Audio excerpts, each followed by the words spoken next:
Salutations, ladies and gentlemen, the Knife Raven here, back again with another video, and in today's video, well, 2 months again of no uploads on my part, something that's becoming a rather unfortunate habit here on the Knife Raven channel, something I'm not very proud of, and once again, yes, I have been left without much reason for my absence, but I've been distracted from making videos, although if you're seeing this, here we are again today, and I am bringing you what I would call a very special video, and I say that every single time it seems now.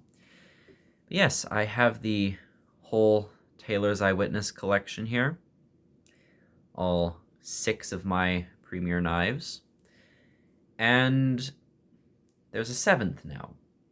You already know what this is. You can read the title and look at the thumbnail.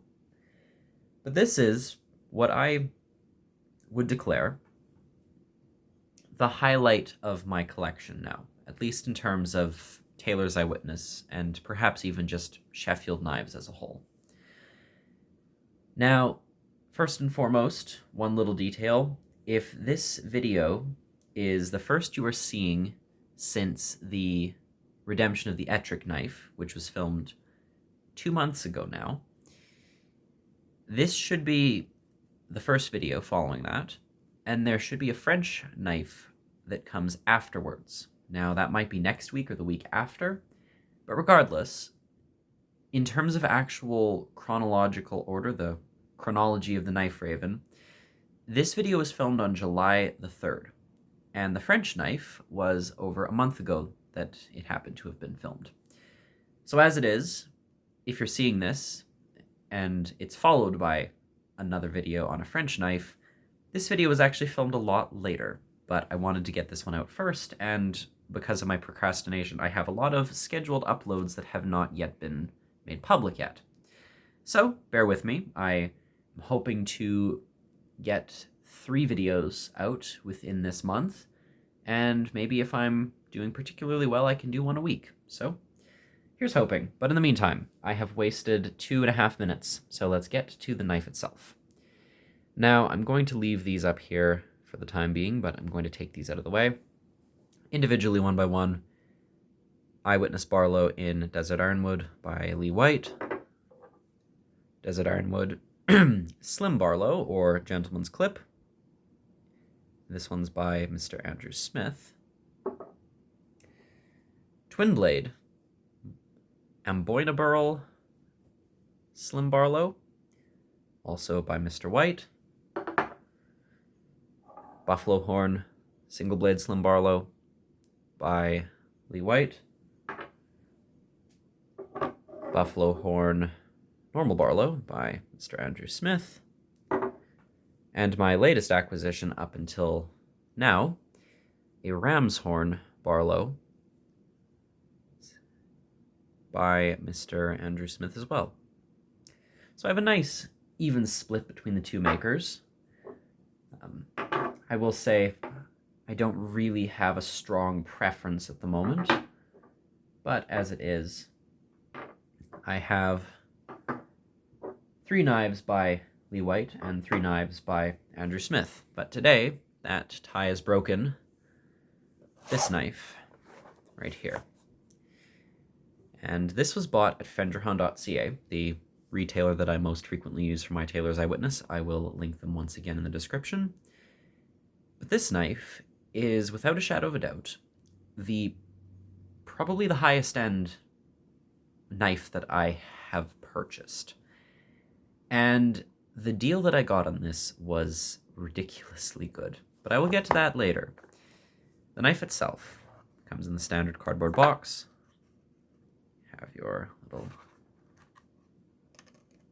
leaflet here.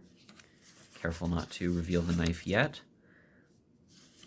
Of course, if you want to look at this, you have your care instructions. If you want to pause it there. And your description of the company. Of course, the signature of the maker, Lee White. made with pride in Sheffield, England, as are all of their folding knives. So I will just move that aside, and we can look at the knife itself. So, moment of truth, and there it is. Mother of pearl, twin blade, Slim Barlow. And that is just a beautiful, beautiful knife.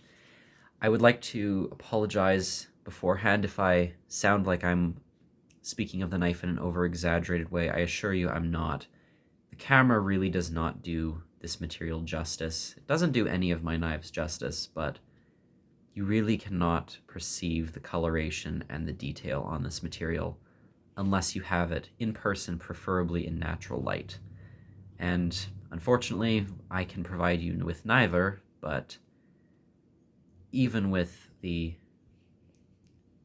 camera, it's still a beautiful, beautiful handle. But, get it out, I have the one dusting glove for a reason. This is an absolute fingerprint magnet. And get these out of the way.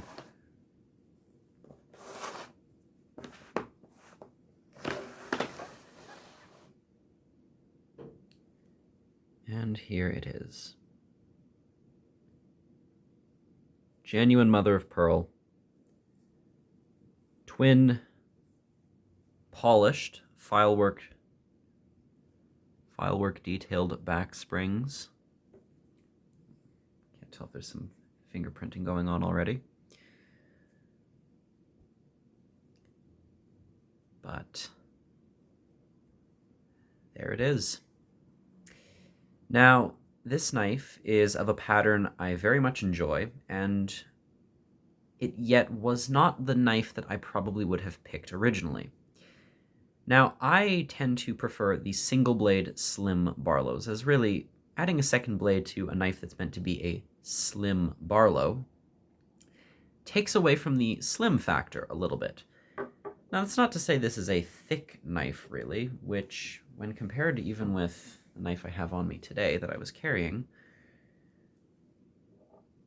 here it is, a twin blade knife next to a single blade stag spear point by Arthur Wright & Son. And you can see they're relatively the same in terms of their height, but also in terms of width. You can see somewhat comparable, but the stag does swell a little, making the spear point almost a bit thicker, despite having only one blade. So really, it's less a matter of the thickness that would put me off from carrying this, and more the fact that this is meant to be a safe queen, which it is most certainly going to fulfill that role, I suspect. But what a beautiful knife this is. Just that material is gorgeous. And the polishing on these is always impressive, but I'm convinced that with that pearl, it's just all the more noticeable. And here is a brief comparison with my only other, Taylor's Eyewitness twin-bladed knife. It's the only other two-blade Eyewitness I have.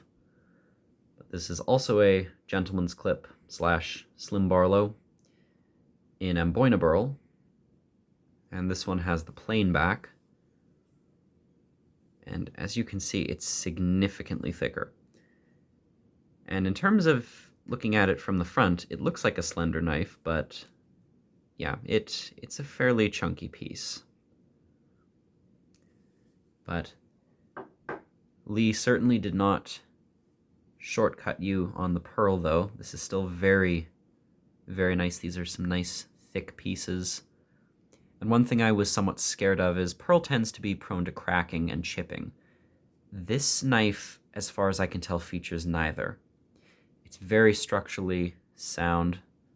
Doesn't seem to be any disturbance in the material. It's just very professionally hafted and polished and sanded and everything. The fit and finish on this knife is top shelf, as you can expect from Taylor's Eyewitness and their Premier line, but it's just immaculate. That isn't to say it is perfect, however. There is one flaw, and it's really the only thing I can complain about with this knife. But I want to draw attention to it, because otherwise I am going to be singing praise in my bias and not giving this fault the attention that it unfortunately requires. And that is on the main blade. First and foremost, by the way, excellent snaps on these.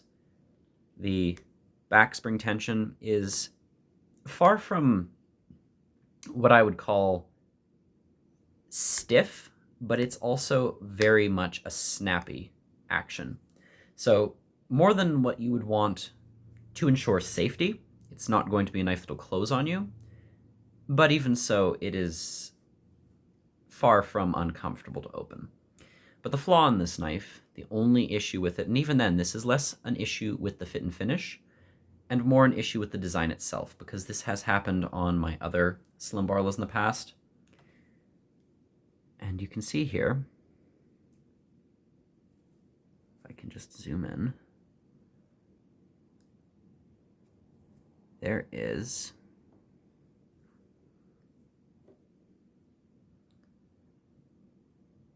an unfortunate bit of blade wrap right there.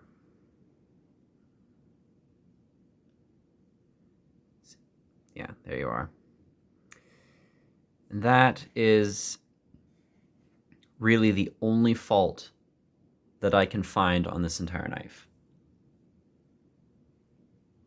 Everything else is very, very well done, but sadly, it does suffer from that unfortunate fault of having a chip right up there at the front of the edge. And it's very unfortunate to see, but at the same time, if you're wondering why I haven't dealt with it yet, I don't trust myself to sharpen a knife without, if not damaging it, at very least leaving some sort of scar on the blade, to put it simply. I would suspect that if I tried sharpening that away, I would most likely leave scratching on it, and scratching is a perfectly normal aspect of sharpening, it happens. But on a knife that is strictly meant to be a safe queen, I'm a little bit hesitant to go ahead and take that and sharpen it away, but I still might. Just, I wanted to get the video done before I did anything to it that could possibly damage its appearance. But that is the one thing that I will draw attention to. And this is not a fault with Lee and his craftsmanship, but it is a fault with this pattern. There are just some knives, a lot of French knives, for example, that are very well known for having blade wrap, and it's recommended that you walk the blade shut to ensure that they do not acquire any sort of chipping. And as it seems, the Slim Barlow is a pattern that does suffer from this. So that is a bit of a fair warning. If you happen to be interested in this pattern, please be gentle with it. It's a dainty knife. It's a capable knife for general purpose use, but at the same time, that is the one thing you have to be careful with. This model here, the single blade with the plain back and the buffalo horn, is actually one of my most carried knives. And this was the first Taylor's Eyewitness knife that I ever received of the Premier Collection or otherwise. And this is a knife that I have carried a lot over the years. I received it back in 2022, I believe January or February, and it's been given a lot of pocket time. You can see the liners have darkened. They're not nearly as shiny as they once were. There's a bit of a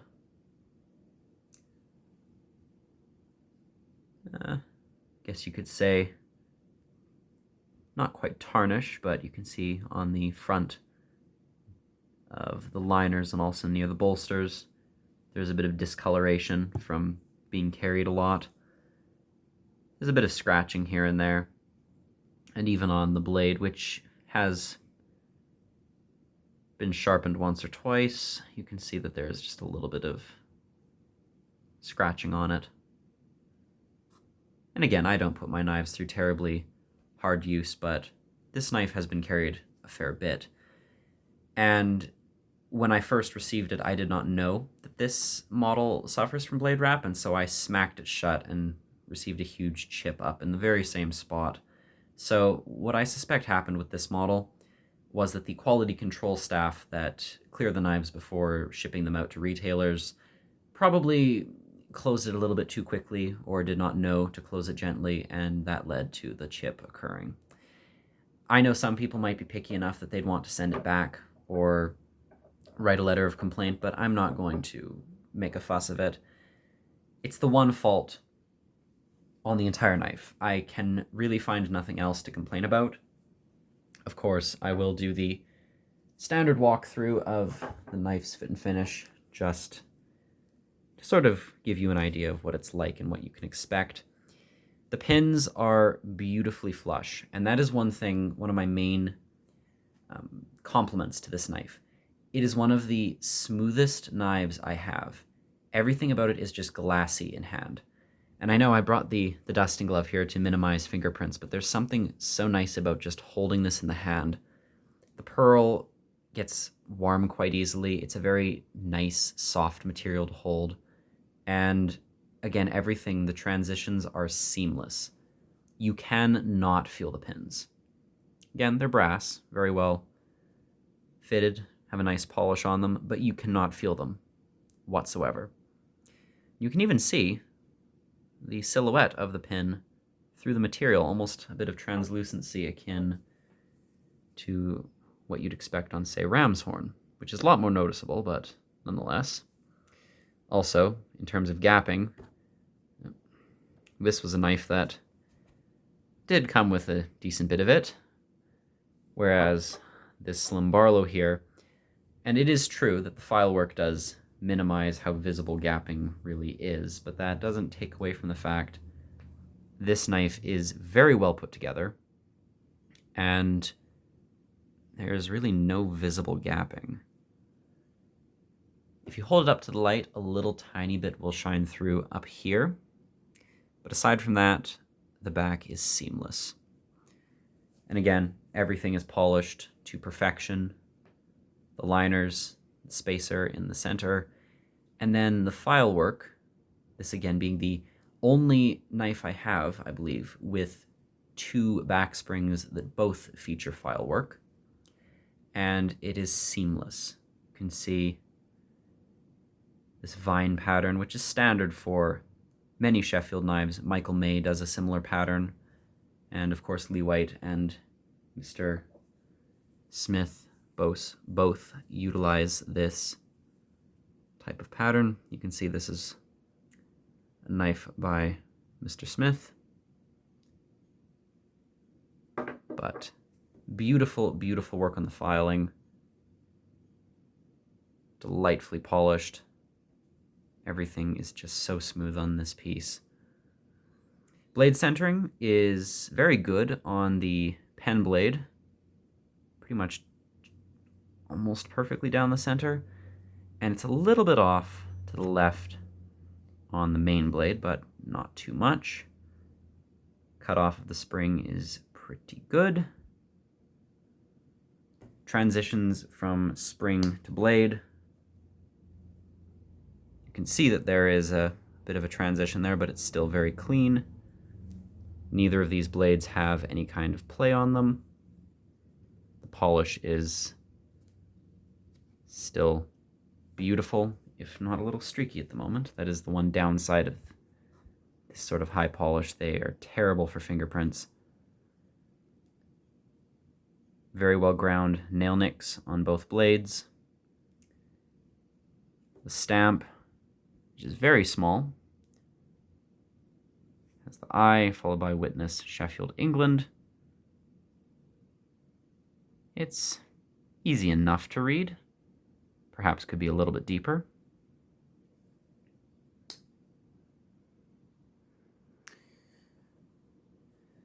Again, the secondary blade tends to have a bit of a stronger spring. I'd say in terms of pull weight, this would be bordering between 6 and a 7.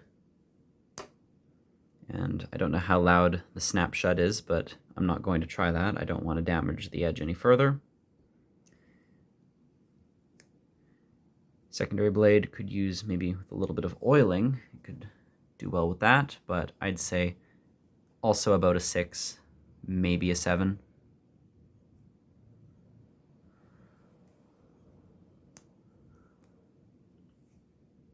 Polishing work on here is very good as well. Extremely reflective, as you can expect. And there's no blade wrap on this one.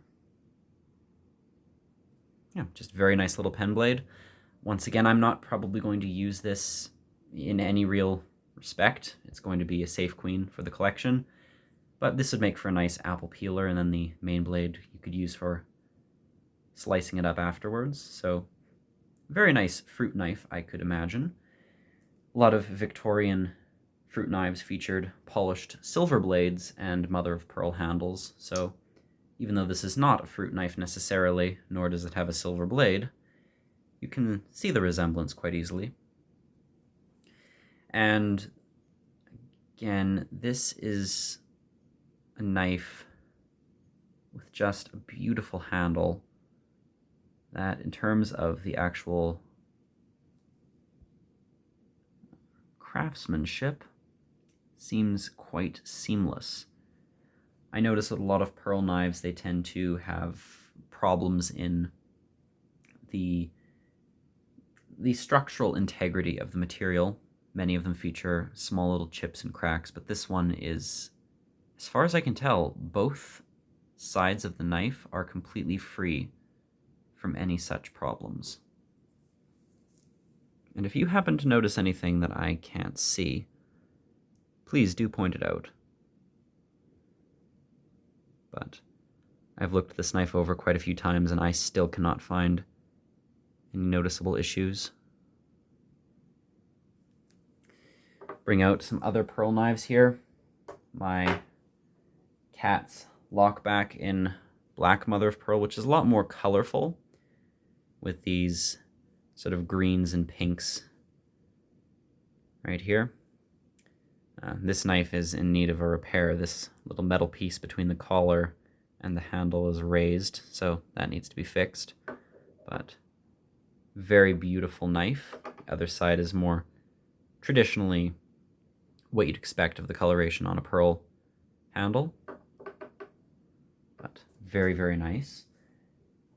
Here is a small pen knife by H. Dorwall, which, for those who don't know, is a Canadian pseudonym for a little brand that Boker, I believe, was behind. And Boker was producing these knives up until, I believe, 1920, and they were sold exclusively to the Canadian market under the name H. Dorwall. And this knife is in need of some restoration, as you can very clearly see, but still has a nice polish behind the rust. And very impressed with the craftsmanship on this little pen knife here. Yeah. Very nice snap, even on a knife that is at the very least 100 years old. So I think this will get its own video once the restoration is done, but in terms of the pearl, it's a little bit more plain. That might somehow be affected by the age, but still worth putting up here anyway. There's a little Rough Rider toothpick in more of that black mother of pearl. Nice little novelty piece with a nice pattern on the handle.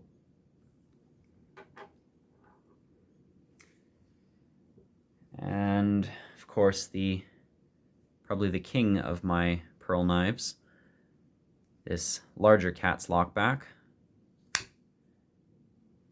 Immaculate fit and finish on this one, with the triple stacked pearl in the center, gold lip pearl, black mother of pearl, and standard mother of pearl. Still, I'd say the most impressive one that I've got, even though I think just as a collection piece, This one is probably going to take the crown, simply due to the combination of its handmade nature and the file work, which, in my opinion, very much elevates a knife of this caliber. And lastly, the only other mother of pearl knife I have is this vintage spreader, which, while unmarked, I would almost bet is made in Sheffield. Definitely more plain in terms of the handle, but still worth showing nonetheless. And that's my pearl knife collection. Certainly not terribly large compared to, I'm sure, many others, but I'm still quite proud of it, and this new edition is, to me, I believe, the most impressive, or at least it will definitely be the highlight of my eyewitness collection. And I can certainly see why Slick Slicers was so infatuated with these. They are really, really beautiful. But no, this is an excellent, excellent knife. And it really does make me sad with the blade wrap, because everything else is excellent. Just, I'm repeating myself here. 26 minutes in, and I'm starting to lose the plot. I should be wrapping this up soon. But in terms of quality, this knife is amazing. The fit and finish work is excellent. The stacking of the springs and liners and everything, it's just seamless. The polishing work is beautiful. Centering, blade, spring tension, transitions, sharpness even. Everything is top shelf. I really cannot describe these knives in any other way. And all the members of the Eyewitness Premier Collection, they're just excellent knives. There's no other way to put it. And this is going to be the highlight, most certainly, of my little collection. I now have 7 of them, and I suspect it won't be topped anytime soon. But if you want one of these, this was bought at fenderhon.ca for a shockingly good price. This ran a regular 350 Canadian dollars, but I managed to snag it on sale for 297. But the most interesting fact about that was that the knife was on sale further because I had a 10% off discount, which you can get just by gaining points by shopping at Fenderhon. And the 10% off discount dropped this to around 270, and then with the tax and everything, it still was around a $280 knife. But considering this is a 225 Great British Pound knife, if you were to get the single blade version, direct from Sheffield, and in 225 pounds, my conversions are not exactly precise, but I believe that's around $400. So considering I got this, a 2-blade version, with the file work, in the same mother of pearl, for less than $300, while still very expensive, of course, was a bargain in terms of just the general amount of what you were getting for the cost. And so for a knife that is virtually perfect in terms of the fit and finish, it still has those little elements of being handmade that are still very present, and you can see them quite clearly. The only thing I can truly complain about is the blade wrap, and that is a problem with the design rather than the fit and finish. So Mr. White, in my opinion, did a beautiful job on this knife, and it turned out just stunning. The material of the pearl and the polishing work, I have really never seen polishing work this good. The Eyewitness Premier Collection is quite unique in that regard, and I really don't have much to say beyond that. This is a knife that will be and is a highlight in the collection, and I do not suspect that it's going to be trumped anytime soon. So I hope you enjoyed that. A very rambly video. I was trying to keep this closer to 20 minutes in terms of video duration, but I managed to go 10 minutes beyond that. So if you've managed to stick it to the end, thank you. I have been trying my best to get this video done. This is the second take already, so I lost my first one. The camera decided to stop recording. So I apologize if I'm repeating myself quite a bit. I tend to do that, but I have a feeling if you're still subscribed and you're still watching me consistently, you're well aware of my inconsistencies. So thank you. I appreciate those who have stuck through that and are willing to put up with my nonsense. So thank you if you've made it to the end of this video, and really, I don't want to keep repeating the same thing, saying that this knife is excellent and beautiful for the 18th time, but really, it is. This knife is going to be a collection item. It's a showpiece. It's a safe queen. Probably never get carried, or at least, if it does, it'll be carried in the two situations that Slick Slicers has for his Taylor's Eyewitness Mother of Pearl knives, weddings and funerals. And I suppose in those instances, then maybe, perhaps I will. But other than that, it's going to be the crown jewel of my collection for Sheffield knives and Taylor's Eyewitness. And that blade wrap, maybe I'll sort it out and sharpen it out, even though the blades are very sharp inherently. So I'm still debating whether or not I should tamper with that. But aside, I'm done now. I've rambled on for long enough, so thank you very much for watching. This is a beautiful knife. Shame about the chip, but other than that, I can find nothing wrong with it. It's just a beautiful, beautiful piece. And I am still shocked that I got it for such a good price. So thank you very much for watching. This has been the Taylor's Eyewitness Twin Blade Mother of Pearl Gentleman's Clip Slim Barlow, Gentleman's Barlow, whatever you want to call it, with the worked back and pearl handles. And this has been the Knife Raven, as always, rambling on and signing off. Goodbye.